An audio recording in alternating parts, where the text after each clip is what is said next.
అబద్ధం చాలా విలువైనది.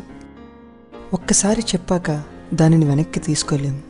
అలాంటి అబద్ధాలు నేను ఎన్నో చెప్పాను, ముఖ్యంగా నా స్నేహితులతో.